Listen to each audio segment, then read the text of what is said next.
Well, I know I'm not the only one who's super ready for The Batman 2, and we were planning on seeing it next October, but it turns out the film just got a major delay, and we're going to be waiting quite a bit longer. Let's take a couple minutes to talk about the Batman 2 delay, when it's been moved to, and what's going on behind the scenes to make this happen. Now before we do that though, make sure you hit the like and subscribe button and ring the bell for all the updates. We do daily Marvel and DC videos, and we want to be your place for all the superhero news, but we're going to bring it to you truthfully and transparently, so you are really in the know. Well, we've been wondering for a while if this could be coming, and it has been confirmed today that while Batman 2 is indeed still in the works, the sequel will head our way significantly later than originally planned. Now, as many of you remember, last year's SAG and WGA strikes caused a ton of chaos in Hollywood, and even though all those have been resolved, the effects are still reverberating through Hollywood. Now, earlier today, Deadline dropped a new story, and according to them, the Batman 2 has been delayed.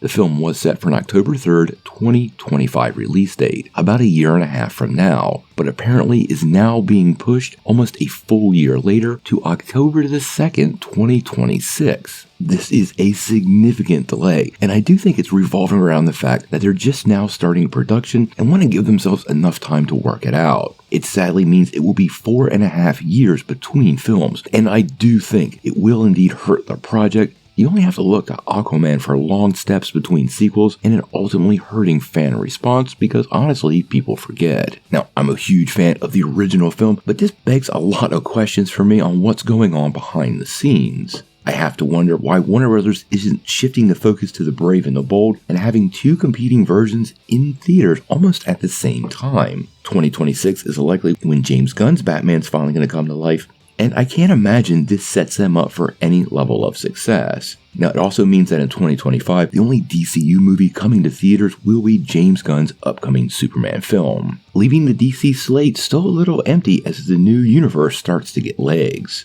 Now, the original film was a pretty big hit. It did $772 million and was very well received by critics. And this delay, given how much time we have from now till the 2025 release date that was set, seems to me they had plenty of time to do this film, and I kind of feel at this point, even though it's still officially happening, I wonder what's happening behind the scenes, and I am really worried for this project. Now, we're obviously going to get the Penguin this year, and that hopefully will clarify some of these details. I don't think Matt Reeves is going anywhere, but it does make you wonder what is going on with DC Studios, Warner Brothers, and these existing projects. We just reported the other day, seems like James Gunn only wants to play with his toys, and I'm starting to wonder if working with Matt Reeves with Batman could ultimately impact the new DCU, which is probably more important to Warner Brothers brass, but we're going to have to wait and see.